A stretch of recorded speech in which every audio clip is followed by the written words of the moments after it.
Welcome to the stories of generation growth, brought to you by Changemakers. I'm Michael Hayman, and in this series, I've been joined by the head of Goldman Sachs Corporate Engagement International, Charlotte Keenan. Together, we've delved into what it takes to create a generation of growth companies the length and breadth of the country. And to do it, we've discussed the journey of incredible alumni from the 10,000 Small Businesses Programme.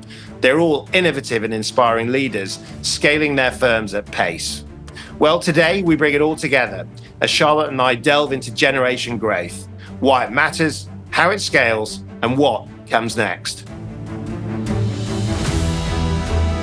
Charlotte, welcome to Changemakers. I mean, I feel almost like, why should I be welcoming you? Because we've been working on 7 incredible interviews, generation growth, what a journey. Tell us a little bit about it. I mean, it's been absolutely extraordinary. I mean, we together have interviewed 7 faces of generation growth, some of the most dynamic, entrepreneurial, optimistic, forward-leaning faces of the UK economy.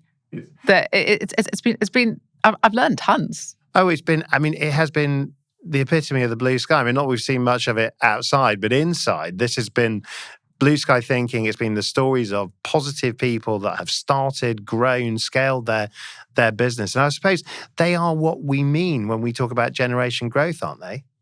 And these businesses represent the breadth, the length of this country, all different regions. We've interviewed jewelry makers, we've interviewed biotech businesses, we've interviewed collagen businesses and environmental businesses, chemists, and it fashion, and jewelry. It's all there. Well, I mean, that's the point. I mean, so the diversity that we have seen with this population, and it's just a handful, right? Through the alumni of 10,000 Small Businesses, we have hundreds more stories, but it's been amazing to give light and voice to this group. And to bring to life these extraordinary journeys, which often have started with a dream or a chance or a meeting or a moment. I mean, it's incredible how, I suppose... Or necessity. Or necessity. I think is actually that's interesting. One of the things that I found really interesting coming out, because I always love that moment. And you sort of almost imagine, an entrepreneur, it's like, the light bulb comes and then you make it happen. But actually in so many of the stories that we've listened to, it's been born out of a need to manage childcare or, Byron's story, social housing covered in mold, led to microfresh, etc. World-beating company. Exactly. Yeah. So it's the very personal human element of each of these great businesses that we have seen. It's very humbling.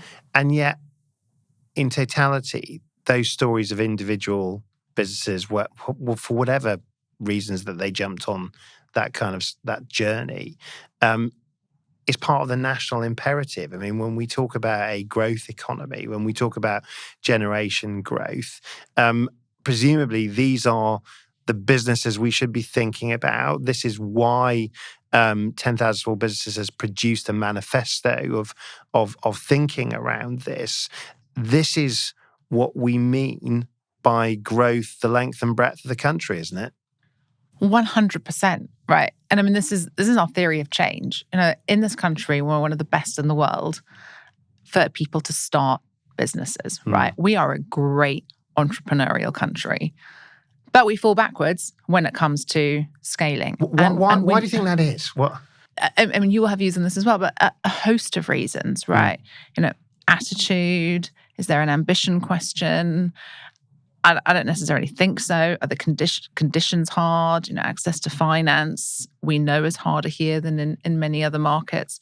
Talent, and again, something that has come up again and again and again as something that is holding these businesses back.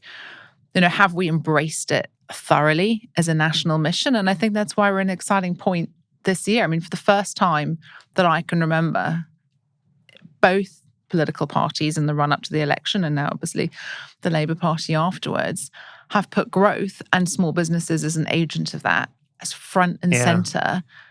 And we need to hold on to that. And I think that's right. I mean, I think what the 7 interviews have really impressed upon me is what a cherished national asset these businesses are. That actually the hard yards that people have gone through to get to where they sit, the challenges that they've had to overcome, and I sometimes worry a little bit that when what you see as a kind of economist chart, that actually what you're missing is the immense human drama that lives underneath that, in terms of these stories of change makers, these stories of a generation of companies that we really do need to succeed.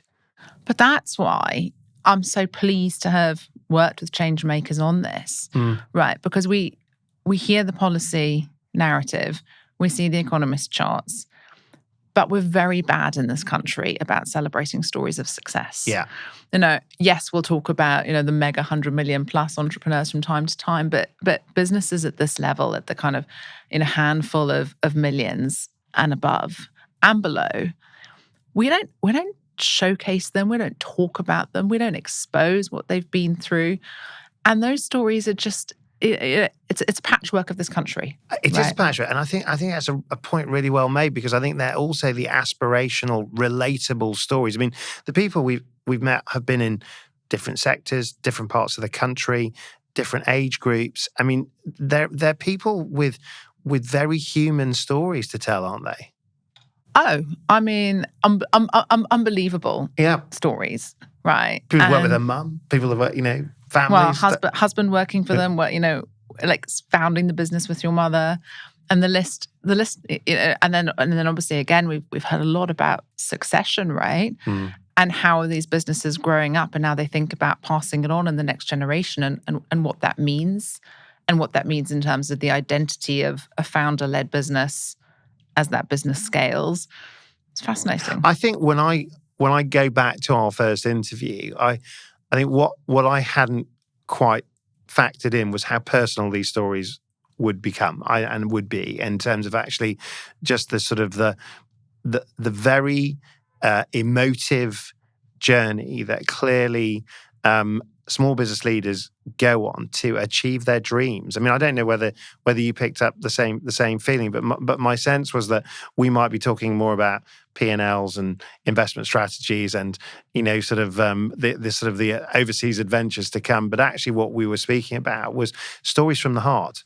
Yeah, and if you'll remember going back, I mean, actually, I think our first set of questions were very kind of policy focused, and we quickly realised that the gem here were those personal stories. Yeah. But also above that, right, I think with all of the interviews that we've had, you've seen very, very similar themes coming through. Yeah. And again, those are businesses at a similar stage-ish of growth. Again, as we've said, different sectors. But look, the themes that they're facing and the opportunities and the challenges, very common. Access to talent is a huge one that's come across in many different areas. They are part. I mean, they may not be expressed as policy issues, but they are policy issues, because if I can't find a jeweler to sort of make my sort of jewelry, or if I can't find teams that are going to help me sort of like take my products overseas, you haven't got a business. Yeah, exactly. So the talent is an acute problem right now. And again, as we go back to the manifesto, right, it's the number one challenge that they're facing, getting and retaining that talent. And there are a whole host of factors for that we know. Dare I mention the Brexit word, domestic talent, post-pandemic working conditions. And it's really hard for small businesses, right? Because it's harder for them to find and attract often the talent in the first place. We've also touched on the need that many of them have around finance and access to finance, and some of the struggle that they have in getting the right finance in this country, and the things that we need to do. We've talked about the opportunities, and again, the challenges that we've been through with trade and what that enables for these businesses. And I suppose a common factor for all of the businesses that we've met is that they've all been through the program. So they've all been able to deal with and address many of these issues as a collective, as a group of human beings that can work on shared problems. Is there something in that, do you think, in terms of, I'm sort of thinking about if these are the small business leaders of today, how do we 10x that for tomorrow in terms of actually what do you think the signals are from the 10,000 Small Businesses program that the rest of the country needs to listen to, I guess? Look, I think it's really simple. Invest in the leader. And that's always been our premise and how the program works. So, I mean, you're very familiar with this. We train and give that leader the skills that they need to grow the business. We support them with a peer group. They have a robust peer group, an immediate working group in the classroom, but then a broader peer group of nearly 2,500 businesses that have had that identical training. And I think the combination of the skills and the peer group, as you heard it, just thinking through, one of our last interviews, it helps these businesses think differently. They come to us and they've been beavering away in the day-to-day, and they are all things, right? They are the board, they are the finance director, they are human resources, they are the switchboard, you name it. And we take them and we say, you've got a great business. You need to step back to step up, drive that strategy, invest in the strategy, invest in your people, build your team. And we work with them as a leader. So actually, what we are building and have built and will continue to build is the next generation of small business leaders. And I think that's an interesting factor, because I think a lot of people will say, well, actually, it's also about a lot of other factors, teams and so on. But in terms of leaders, I'm sort of thinking as you were speaking, how many business leaders actually work on their business as opposed to being in their business? And actually this whole idea about who actually does set the course, set the strategy, actually take the time to think that actually this is not just necessarily about the day-to-day, how we get through to next week or next month, but actually what that trajectory is, what that journey is, what that ambition is.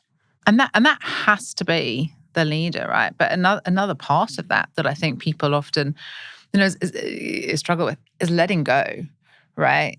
You've started this business and you've bootstrapped it and you've done everything, and suddenly there comes a moment where we encourage people, hire people better, hire people with those relevant skill sets, elevate yourself, and then obviously again, there will come a time that the CEO and founder of an early stage business potentially isn't the right person to take that business to the next level. So again, you can see all the way through. It's an immensely complicated drama of a human journey, as well as the drama. The I guess we've had this sort of pop up behind us, the faces of generation growth. That's really what it's been all about. Those faces. What do you think those? What do you think they tell us? That's the final thought in terms of actually the faces of generation growth. We've met them. We've got to know them. What do you think they've told us? I think it's the feeling that they've left me with, right? And that is one of overriding positivity and optimism. When we talk about growth in this country, these businesses are doing it. They're inspiring others. And that's pretty incredible. Charlotte, what a pleasure. Thanks so much for joining me on Changemakers. It's been an incredible journey. It really has. And we've had some incredible moments with some great businesses across the UK.